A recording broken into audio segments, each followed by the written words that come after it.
Terima kasih Anda masih bersama kami. Bagi Anda yang baru saja bergabung, kami hadirkan kembali 3 berita utama hari ini. Terlibat kejar-kejaran 2 kurir narkoba asal Provinsi Sumatera Barat ditangkap polisi di Kabupaten Mandailing, Natal. 116 kg ganja disita polisi. Kemeriahan dilakukan pendukung setiap pasangan calon presiden, mulai dari bagi-bagi nasi hingga datangi kampanye terbuka.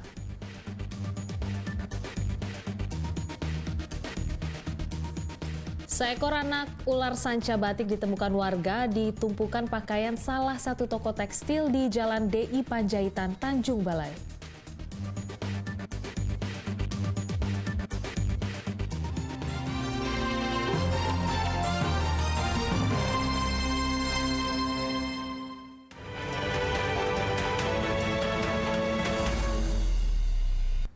Pemilihan umum kurang dari 4 minggu lagi. Sebagai warga negara Indonesia yang telah memenuhi syarat menjadi pemilih dalam pemilu, Anda harus menjadi pemilih cerdas dalam menentukan pilihan. Dan untuk menjadi pemilih cerdas, Anda harus mengetahui beberapa hal. Selengkapnya dalam Kamu Harus Tahu. Tahun 2024 adalah tahun politik warga negara Indonesia, khususnya bagi yang telah memiliki hak pilih. Berdasarkan data dari Komisi Pemilihan Umum, dalam rapat pleno terbuka rekapitulasi daftar pemilih tetap atau DPT 2 Juli 2023 lalu telah ditetapkan DPT pemilu tahun 2024 berjumlah. Dan dari jumlah tersebut 52% adalah pemilih muda. Sebagai warga negara Indonesia yang sudah memenuhi syarat menjadi pemilih dalam pemilu, khususnya pemilih pemula, harus menyadari pentingnya hak pilih. Karena satu suara saja akan sangat berarti loh dan dapat menentukan masa depan Indonesia. Dengan kata lain, pemilih pemula harus menjadi cerdas. Nah, untuk menjadi pemilih cerdas harus mengetahui sejumlah hal penting. Yang pertama, untuk terdaftar sebagai pemilih ada beberapa syarat. Setelah itu, pastikan nama kamu sudah terdaftar sebagai pemilih tetap. Salah satu caranya adalah dengan mengunjungi kelurahan tempat tinggal kamu. Kalau belum terdaftar, laporkan agar dapat dimasukkan ke daftar pemilih tetap hasil perbaikan atau DPTHP. Bagi pemilih yang berada di luar negeri, pastikan sudah terdaftar di wilayah sesuai domisili yang tertera dalam identitas. Oh iya, dokumen kependudukan dapat diganti dengan kepemilikan paspor. Yang kedua, cari tahu informasi dan rekam jejak para kandidat untuk mengetahui siapa yang akan kamu pilih nantinya. Supaya siapa pilihan kamu benar-benar akan mewakili aspirasi kamu untuk Indonesia yang lebih baik. Cek juga jejak kandidat terkait data-data dari tiap calon. Bukan cuma calon presiden dan wakil presiden aja ya, tapi ini juga berlaku bagi calon anggota legislatif. Dan cara yang mudah untuk mengetahui rekam jejak mereka adalah melalui sosial media. Yang ketiga, kamu harus aktif mengikuti perkembangan informasi soal pemilu. Bisa menggunakan sosial media milik KPU atau lewat akun media sosial lain seperti Instagram, Facebook, Twitter, YouTube, dan lain-lain. Yang keempat, jangan golput, serta turut memberikan informasi seputar pemilu dari sumber yang terpercaya. Nah, itu cara menjadi pemilih cerdas dalam pemilu. Karena kamu harus tahu.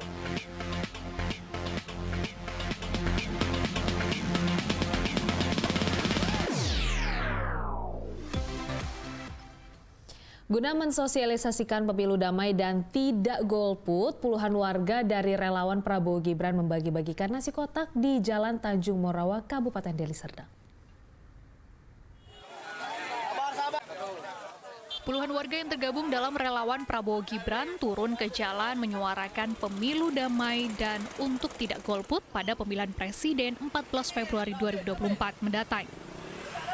Kegiatan ini juga diisi dengan membagikan nasi kotak kepada abang-abang beca dan pengendara yang melintas. Kegiatan ini diadakan di Kota Pekan Tanjung Morawa, Kecamatan Tanjung Morawa, Kabupaten Deli Serdang. Untuk pemilu damai, jangan ada saling menjelekkan 01, 02, dan 03. Itu pesan dari Pribumi, semoga kami bisa melaksanakan amanah dan beban. Diharapkan pemilu 2024 dapat berlangsung damai dan tidak ada perpecahan. Muhammad Hamdani melaporkan dari Kabupaten Deli Serdang. Tak hanya pendukung dari pasangan calon Presiden Prabowo Gibran yang aktif dalam mendukung jalannya pemilu nanti, berikut kemeriahan para pendukung calon Presiden nomor urut 1 Amin dan nomor urut 3 Ganjar Mahfud.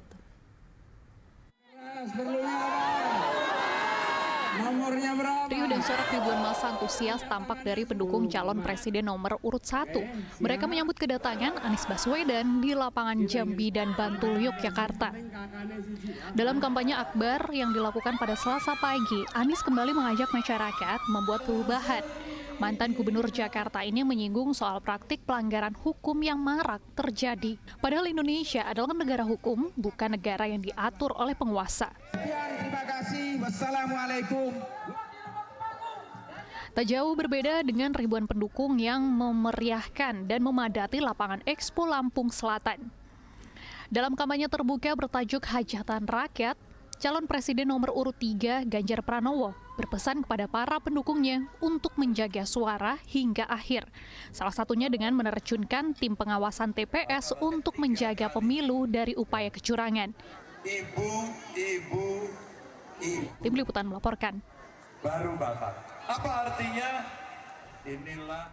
Komisi Pemilihan Umum Deli Serdang menggelar bimbingan teknis untuk petugas pemilihan umum tahun 2024. Diharapkan panitia pemungutan suara dapat menuangkan ilmunya kepada KPPS di tingkat TPS di setiap desa. Ratusan panitia pemilihan kecamatan dan panitia pemungutan suara pemilihan umum 2024 di Kabupaten Deli Serdang mendapat pembekalan. Informasi yang diajarkan berupa bimbingan teknis kode etik, pemungutan dan penghitungan suara, serta menggunakan sirekap dalam pemilihan umum tahun 2024. Kegiatan ini dilakukan untuk penguatan kepada rekan-rekan petugas PPPK dan PPS di tingkat TPS di setiap desa. Penguatan kepada rekan-rekan PPK dan PPS yang pada hari ini kebetulannya adalah Bintek di zona 1 yang terjadi Kecamatan Sugal, Kecamatan Kutali Baru, Kecamatan Patumba, Kecamatan Galang, dan Kecamatan Didua. Ini dilaksanakan untuk memberikan pengetahuan kepada kawan-kawan PPK dan PPS yang selanjutnya nanti mereka akan membintek kawan-kawan KPPS di tingkat TPS masing-masing yang direncanakan dari tanggal 26 Januari setelah pelantikan di tanggal 25 Januari KPPS. Demikian. Diharapkan setelah dilakukan bimbingan teknis ini, panitia pemungutan suara dapat menuangkan ilmunya kepada KPPS di tingkat TPS di setiap desa. Muhammad Hamdani melaporkan dari Deli Serdang.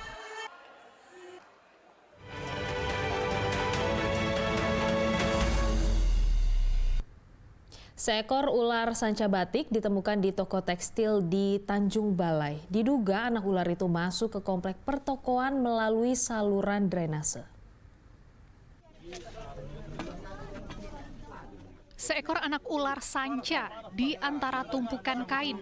Sontak, hal ini membuat pembeli dan penjaga toko tekstil di Jalan DI Panjaitan, Tanjung Balai dibuat kaget dan ketakutan. Meski berukuran kecil tidak sampai 1 meter, tak pelak keberadaan ular itu mengakibatkan warga panik dan ketakutan. Keberadaan ular ini kemudian dilaporkan ke petugas Damkar Tanjung Balai. Tidak butuh lama, hanya 5 menit bagi petugas menangkap reptil buas itu. Namun upaya penangkapan terkendala oleh kerumunan warga yang ingin melihat namun tidak berani mendekat. Sedikit kendala yaitu banyaknya warga yang berkerumunan ingin melihat, nonton. Jadi petugas agak kesulitan untuk mengevakuasi ular. Kami dapat laporan dalam tempo 7 menit kami sudah sampai lokasi dan dalam tempo 5 menit kami sudah bisa mengatasi ular itu dan memasukkan ke kandang karantina. Anakan ular sanca itu dibawa ke markas Damkar Tanjung Balai sebelum dilepas liarkan ke habitat yang jauh dari permukiman. Diduga anak ular itu masuk ke komplek pertokoan melalui saluran drainase. Utia Lewe Lubis melaporkan dari Tanjung Balai.